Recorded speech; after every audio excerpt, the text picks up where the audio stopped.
Daddy ఒక మంచి పద్యం పాడవా? సరే, మంచి పద్యం పాడన్నా. సరే పాడతా. తెలుగుదనము వంటి తీయందనము లేదు, తెలుగు కవుల వంటి ఘనుడు లేడు. తెలుగు తల్లి సాధు జన కల్పవల్లిరా, తెలుగు తల్లి సాధు జన కల్పవల్లిరా, లలిత సుగుణ జాల తెలుగు బాల.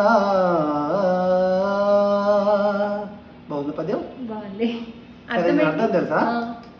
అర్థం ఏంటంటే, మన తెలుగుదనం అంటే తీయనైన భాష ఎక్కడ లేదు మన భారతదేశంలో. మన దేశ భాషలో దేశ భాషలంతా తెలుగులో ఇస్తా అని అంటున్నారు. తెలుగు కవుల వంటి గొప్పవాడు లేడని, తెలుగు తల్లి సాధుజన కల్పవల్లి అన్నారు. అంటే కల్పవల్లి అంటే కల్పతరువు లాంటి అన్ని కోరికలు తీర్చే తల్లి కల్పవల్లి అంటారు. అలాంటి మన తెలుగు భాష గొప్పతనాన్ని కర్ణశ్రీ గారు రాసిన పద్యం. చాలా బాగుందా? బాగుంది.